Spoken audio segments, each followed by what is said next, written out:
ఇంకా ఏంటి నిలబడ్డారు? వెళ్ళండి ఇక్కడ నుంచి.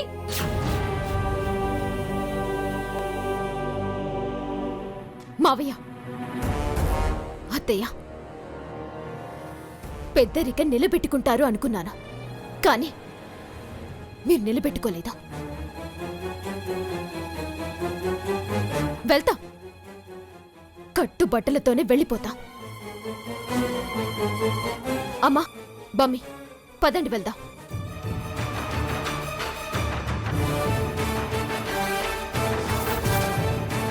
ఇంకా నిలబడ్డారే, వెళ్ళిపోండి ఇక్కడ నుంచి. దామిని, దామిని, ఆ, ఏమిటి దామిని, ఎవరిని వెళ్ళమంటున్నావు? ఏంటిది? గొడవ జరగలేదా? గొడవ ఏమిటి? కల ఏమైనా కన్నావా? అదే ఆ పద్మావతి ఒడియాలు తొక్కడం. ప్లాన్ మాత్రమే వేశాం, అప్పుడే డ్రీమ్లోకి వెళ్ళిపోయావా? ప్లాన్ సక్సెస్ అయ్యి డ్రీమ్ నిజమైతే అద్భుతంలా ఉంటుంది. ఏమొచ్చింది డ్రీము? ఏం రావటం ఏంటి? మీ డాడీ మమ్మీ వాళ్ళని ఉతికి ఆరేశారు, ఇల్లు ఖాళీ చేసి వెళ్ళిపోమన్నారు. నిజమా? అవును వాసుగారు. అదే నిజమవుతుందిలే. నేను వెళ్ళి పద్మావతిని తీసుకొస్తాను, నువ్వు ఇక్కడే ఉండు.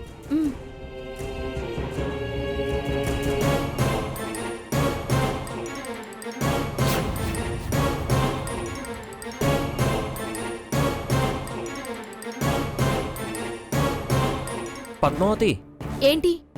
అమ్మ కాస్త పక్కకి లాగి ఒడియాలు పెట్టుకోమని చెప్పింది.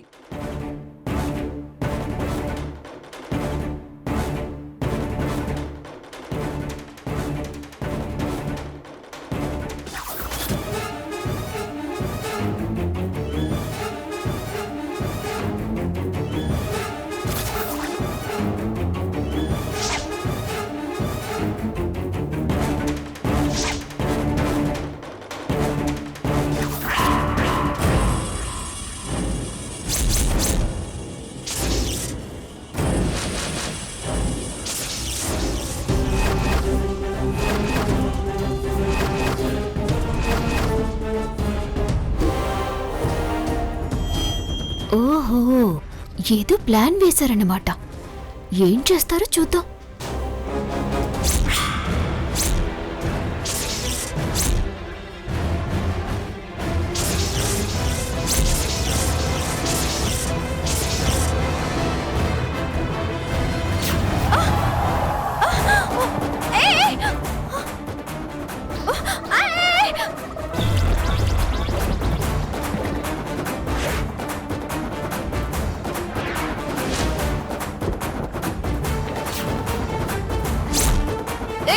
ఏంటే ఏంటే నువ్వు చేసిన పని? బుద్ధుందా నీకు? ఎవరికి బుద్ధుందో లేదో ఇప్పుడు తెలుస్తాగా. అత్తయ్య, అత్తయ్య, అత్తయ్య, అత్తయ్య, అత్తయ్య, రండి. ఏమిటి అంతగా అరుస్తున్నావు? అత్తయ్య, కింద చూడు.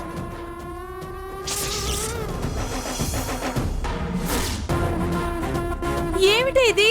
ఒకసారి అటు చూడు అత్తయ్య. దామిని, ఏంటమ్మా ఇది? కావాలని తొక్కింది. తనే చెప్తుంది. అడిగితే కథ చెప్తుంది. నన్ను అడగండి అత్తయ్య, నేను చెప్తాను కదా. నేనేం కావాలని తొక్కలేదా ఆంటీ? మరి వడియాల పట్టా మీద తొక్కుడు బిల్లాడవా నువ్వు ఆయన? ఏమిటే తమాషాలు చేస్తున్నావా? తొక్కుడు బిల్లాటం ఏమిటి? పొరపాటున కాలు పడింది, దానికి ఇంత రాద్ధాంతం అవసరమా? పొరపాటున కాలు పడితే ఒక చోట పడుతుంది, లేదా 2 చోట్ల పడుతుంది. పట్టా అంతా అడవిలో ఏనుగులు పొలాల మీద పడ్డట్టు ఇంత బీభత్సంగా పడతాయా? పొరపాటున కాలు పడింది, తీసేలోపే ఒళ్ళు తోలింది, ఆపుకోలేకపోయాను. అలా అట్నుంచి ఇటు వెళ్ళాను. ఒళ్ళు తూలలేదే, బుద్ధి తూలింది. పద్మావతి, నోటికొచ్చినట్టు మాట్లాడకు. దాన్ని నేనేదో అంటుంటే నీకెందుకంత కోపం వస్తుంది? సమర్థిస్తున్నావా? తప్పుని వెనకేసుకురావడం మహా తప్పు బావా. నిందేయడం తప్పు కదా? ఏంటేంటి నిందా? ఏది నిందా? ఇది తొక్కడం నిందా? దీని బుద్ధి తక్కువతనం నిందా? ఆపుతావా? ఏమిటే 4 వడియాలకి ఏదో కోట్లు పోయినట్టు పంచాయతీ పెడుతున్నావు? 4 వడియాలా? ఏది? నువ్వు అది పిండి కలపండి చెప్తా. పాపం కష్టపడి రెక్కలు ముక్కలు చేసుకొని ఈ వడియాలు పెట్టింది. నీకు కష్టం కనపడ్డలేదా? దానికి విలువ లేదా? పోనీలేవే, ఏదో పొరపాటు అయింది కదా, వదిలే. పద్మావతి, వదిలేవే. సరే అమ్మా, వదిలేస్తా కానీ అత్తయ్య, నువ్వు నాకు ఒక విషయం చెప్పు. వదిలేమంది కదా, మళ్ళీ ఇంకో విషయం అంటావేమిటి? అది ఇంకో విషయం. నువ్వెందుకు ఉలికి పడుతున్నావు? నేనేం ఉలిక్కి పట్టం లేదు. అయితే మీరు కాస్త కామ్గా ఉండండి.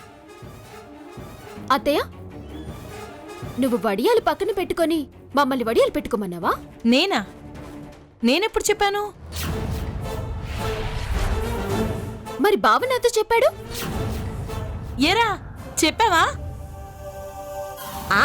చెప్పాడు. పెరట్లో ఉన్న మాకు వినిపించింది. ఏంట్రా, చెప్పావా? అమ్మా, అది అది ఆ, అది ఇది అంటావేంట్రా? నేను నీతో చెప్పానని చెప్పావంటే ఏంటి? అత్తయ్య ఏం చెప్తాడులే. ఇది ఆయన కూడబలుక్కొని నన్ను వడియాల మీదకి నెట్టి నేను వడియాలు తొక్కానని అల్లరి చేద్దాం అనుకున్నారు. కాని దేవుడు నాకు సహకరించాడు.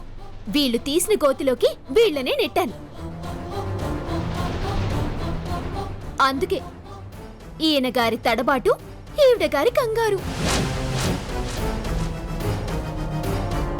ఇప్పుడైనా అర్థమైందా అసలు విషయం? బావా, దీన్నే చెడపకురా చెడేవు అంటారు. నన్ను నువ్వు తిడితే వాళ్ళు ఆనందపడదాం అనుకున్నారు.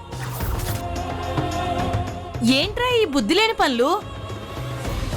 ఏ అమ్మాయి, సంగీతం నేర్చుకోవడానికి వచ్చిన దానివి సంగీతం నేర్చుకో, అంతేగాని పద్మావతిని ఏదో సాధిద్దామని పిచ్చి వేషాలు వేయొద్దు.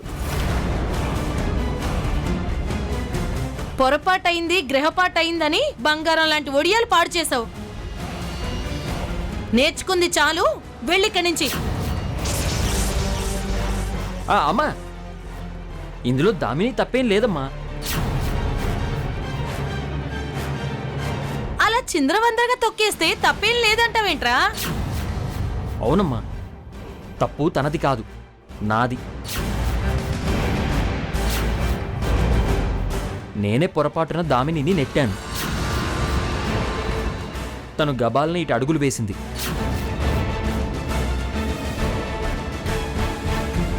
ఏంటేంటేంటి? పొరపాటున నువ్వు దామిని నెట్టావా? అసలు మీరు ఎవరిని నెట్టాలనుకున్నారో? నిన్నే సరదాగా ఇటు నెడదాం అనుకున్నాను. అంతలోకి దామిని వచ్చింది. నువ్వు మిస్ అయ్యావు, తను పుష్ అయింది. అసలు దీన్ని ఎందుకు నెట్టాలనుకున్నావు? ఏదో సరదా కత్తయ్యా. సరదాగానట ఏదో మరదలతో సరసమాడబోయాడు. అది కాస్త వడియాల పిండిగే ఎసరు తెచ్చింది. కరెక్టే కరెక్టే బామ్మ. ఏంట్రా కరెక్టు? అది కాదురా కరెక్టు, ఇది కరెక్టు.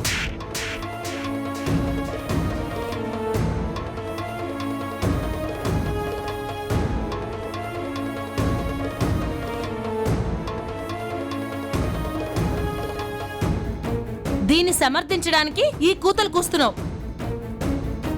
పద్మావతిని నెట్టి తిట్టిద్దామన్న నీ వక్ర బుద్ధి అర్థమైందిరా. ఇంకొకసారి ఇలాంటి పిచ్చి వేషాలు వేశావంటే పిండి రుబ్బించి వడియాలు పెట్టిస్తాను, జాగ్రత్త. వెళ్ళు, వెళ్ళి కాళ్ళు కడుక్కోపో.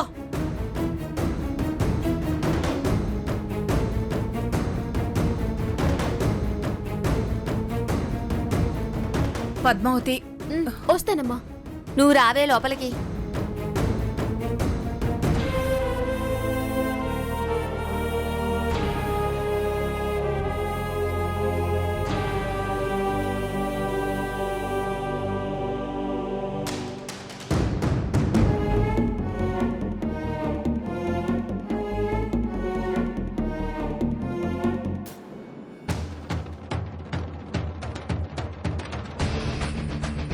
ఏంటి తెలివితేటలు నీ సొత్తే అనుకున్నావా?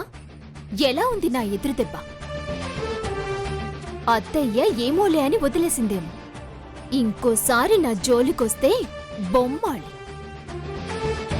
నీకు చుక్కలు చూపిస్తా, నీ చేత పిండి రుబ్బిస్తా. వెధవ తెలివితేటలు చూపిస్తావా? ఏం చేశానని నా మీద నీకంత పగ? చూడండి వాసు గారు ఎలా అంటుందో. ఏమంది? నా జోలికొస్తే తాట తీసి బుతికి ఆరేస్తా అన్నాను. అసలు నువ్వే కదా దామిని నెట్టింది. ఏంటి ఇది కొత్త కదా? నేను దాన్ని నెట్టేయడమేంటి? అది నన్ను నెట్టాలనుకోవడం నేను చూడలేదని నెట్టబోయింది, బోర్లా పడింది. అయినా తమరే నన్నలా సరదాగా సరసాలాడ్డానికి తోయాలనుకున్నాను అన్నారు. మళ్ళీ ఇప్పుడేంటి నేను తోసానంటున్నారు? నిజం చెబితే నువ్వే దామిని తోసావంటే అమ్మ నిన్ను తిడుతుందని. అబచ్చా, భలే చెప్పావే. చూడు బావా, నువ్వు నన్ను వడియాల్లోకి నెట్టమని నువ్వు దీనికి సైగ చేయడం నేను చూశాను. ఇంకా ఈ బిత్తిరి సత్తి మాటలు నా దగ్గర చెప్పాలని చూడకు. మీరు పాటలు పాడాలని నేను మిమ్మల్ని ఆపమన్నానని ఈ పథకం వేశారా? మాకు అత్తయ్యకి గొడవ పెట్టి ఇంట్లోంచి పంపించేయాలని ఆలోచన చేశారా? ఇప్పుడు ఆ పథకం ఫలించలేదని విచారిస్తున్నారా? మంచి ఆలోచిస్తే మంచి జరుగుతుంది. ఎవడి నెత్తినైనా మట్టి చల్లాలని విసిరితే గాలి మన నెత్తినే పడేస్తుందని పిచ్చి ప్రయత్నాలు మానుకోండి. మంచి తప్పితే మర్యాద దక్కదు. జాగ్రత్త. ఏమిటే వార్నింగ్ ఇస్తున్నావు? ఇవ్వక ఊరుకుంటానా? మీ జోలికి నేను రావడం లేదు, కానీ నా జోలికొస్తే మాత్రం నేను ఊరుకోను. ఇందాక కొట్టించావుగా. మీరు విసిన రాయే తిరిగొచ్చి మీకు తగిలింది. నన్ను ఏదో చేయాలనుకున్నారు. నొప్పి తెలిసొచ్చేలా చేశాడు ఆ దేవుడు. మీలా అవతలి వాళ్ళని బాధపెట్టి సంతోషించే బుద్ధి నాకు లేదు. ఛ! ప్రతిసారి దీంతో వార్నింగ్లు తిట్లు తినడమే నా బతుకైపోయింది. పొగరుబోతుంది. టైం రాని దామిని, దాని సంగతి చెప్దాం.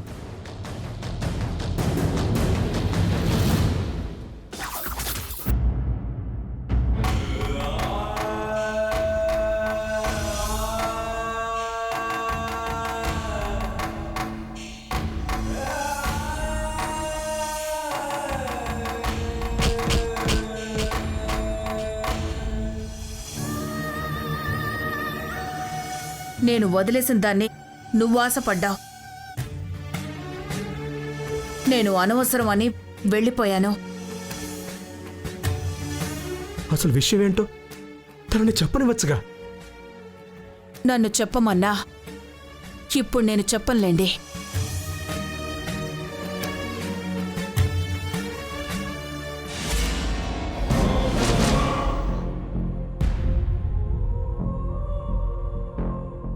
రండి, టిఫిన్ చేద్దురు గాని. ఆకలిగా లేదు, అసలు అవసరమే లేదు. ఆకలిగా లేదా? అలిగారా? అవసరం లేదా? నేను పెట్టడం ఇష్టం లేదా? ఏవైనా అనుకోవడానికి నాకేం పిచ్చెక్కలేదు. పిచ్చివాగుడు వాగడం లేదు. మీ పిచ్చి చూపులకి అర్థం తెలుసుకోవాలని వచ్చాను. ఏం మాట్లాడుతున్నావు? మీ ఉపవాసాలు, పరధ్యానాలు, నిరాహార దీక్షల గురించి మాట్లాడుతున్నాను. మెరుపుతీగ అలా వచ్చి ఇలా కనపడి వెళ్ళిన దగ్గర నుంచి తమరి చిత్తంలో లేదని, మీరు స్థిమితంగా ఉండడం లేదని అర్థమవుతుంది. పదే పదే గుర్తుకొస్తుందని, మీరు పరివిధాలుగా బాధపడుతున్నారని మీ ఆలోచన తెలుస్తుంది.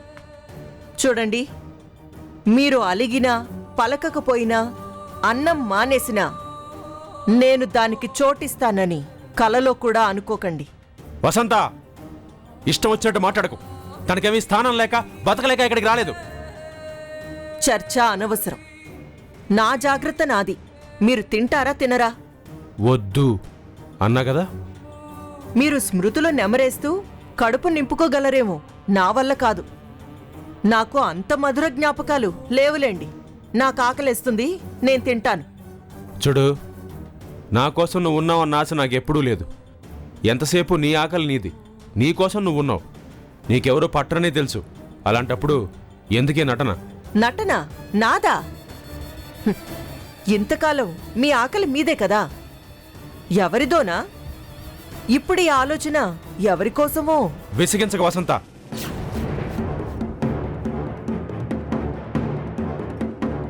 వస్తాయి, విసుగులే వస్తాయి. కోరినట్టు జరగకపోయినా, కోరిన వాళ్ళు దూరమైనా పక్కనున్న వాళ్ళు ఎవ్వరూ పట్టరు. విసుగులు, కోపాలు, చిరాకులు వస్తుంటాయి. శశి, సంస్కారం లేకుండా మాట్లాడుకో. ముందు వెళ్ళి ఇక్కడి నుంచి. అవునవును, నచ్చితే సంస్కారం, లేకపోతే చీత్కారమేలే. గురువుగారు ఏమైంది? వచ్చావా? ఇప్పుడొస్తావా నువ్వు? ఈ మధ్య నీకు అశ్రద్ధ బాగా ఎక్కువైంది. టిఫిన్ టైంకి రావడం, భోజనం టైంకి వెళ్ళడం. అది కాదు, ఏం రావడమే లేట్ అంటుంటే మళ్ళీ సంజయ్ షీనా? వెళ్ళు, వెళ్ళి పంచుడు. మీరేంటండి, టిఫిన్ చేయడానికి వస్తారా రారా? ఏంటి గురువుగారు ఇప్పటి వరకు టిఫిన్ చేయలేదా? ఏంటి గురువుగారు, రండి టిఫిన్ చేద్దాం. ఆ, పెట్టు. మేం పెడతామంటే మీ గురువు గారికి నచ్చట్లేదు. ప్రియాతి ప్రియమైన శిష్యురాలివి కదా, పెట్టు, తింటారేమో.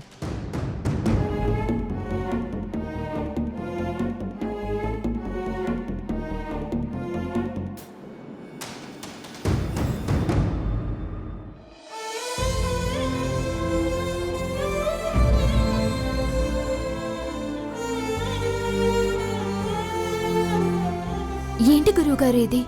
టిఫిన్ మీద అలగడం ఏంటి? అసలేమైంది గురువుగారు? చెప్పడానికి ఏముందమ్మా, దాని మూర్ఖపు చేష్టలకి మనసు కష్టంగా ఉందమ్మా. చెప్పుకోలేని బాధ అతలాకుతలం చేస్తోంది. కర్మాన్ని సరిపెట్టుకోవడం తప్ప నేను చేయగలిగిందేమీ లేదు. కూతుర్లాంటి దాన్ని మీలో మీరే బాధపడకపోతే నాతో చెప్పుకోవచ్చు కదా. బాధలు ఆత్మీయులతో పంచుకుంటే గుండె బరువు తగ్గుతుంది అంటారు. నాతో చెప్పడం ఇష్టం లేకపోతే చెప్పొద్దులేండి, నేనేం బలవంత పెట్టను. అదేం లేదమ్మా, గతంలో నేను పడ్డ తొందరపాటు, చేసిన తప్పు నా ఎదురుగా నిలబడింది. నన్నేమీ ప్రశ్నించకపోయినా నన్ను నా మనస్సాక్షి వెక్కిరించింది.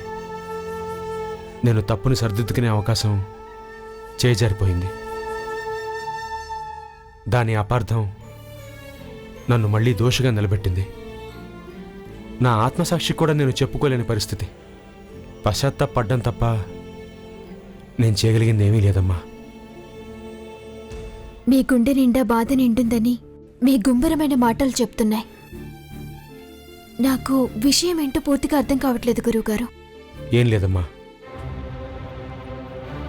20 సంవత్సరాల తర్వాత నా మొదటి భార్య నాకు మళ్ళీ కనబడింది. అలాగా? క్షమించమని అడిగేలోపే స్వార్థం అంటగట్టి అందరాని మాటలు అని ఆ వసంత తనని గుమ్మంలో నుంచి పంపించేసిందమ్మా. అసలు ఏ స్థితిలో వచ్చిందో, ఎందుకు వచ్చిందో, ఏ అవసరం కోసం వచ్చిందో నేను అడగాలనుకున్నాను, కానీ అడగనివ్వకుండా చేసిందమ్మా రాక్షసి. పశ్చాత్తాపానికి మించిన ప్రాయశ్చిత్తం లేదు అంటారు. తప్పు తెలుసుకుంటే పాపం తగలదు అంటారు. మీరు కారణం కానప్పుడు బాధపడాల్సిన అవసరం లేదు గురువుగారు. ఎక్కడున్నా తన బతుకు తను బతుకుతుంది కదా. అవసరంతో వచ్చిందో, ఒకవేళ మిమ్మల్ని ఒకసారి చూడాలనిపించొచ్చిందో మళ్ళీ ద్రోహమని మీరంత కుమిలిపోవాల్సిన అవసరం లేదు. మీరు చెప్పిన దాన్ని బట్టి వారు మంచివారని తెలుస్తుంది. మంచి వాళ్ళకి ఆ దేవుడు ఎప్పుడూ అన్యాయం చేయడు. జరిగిన విషయం గురించి మీరు ఎక్కువగా విచారించకండి గురువుగారు. మళ్ళీ వదిలేసిన వ్యసనానికి దగ్గరవ్వకండి. ఇచ్చిన మాట తప్పకండి. నేనేం మాట తప్పలేదు. సరే రండి టిఫిన్ చేద్దురు గాని. ఆకలిగా లేదమ్మా. అలా అనకండి. అన్నం పరబ్రహ్మ స్వరూపం అంటారు.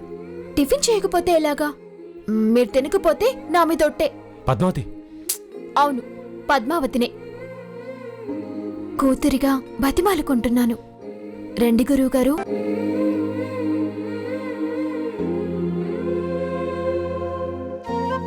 రండి, ఇంకేం ఆలోచించొద్దు. రండి. రండి, కూర్చోండి. గురువుగారు, నేను వెళ్ళి టిఫిన్ తీసుకొస్తాను.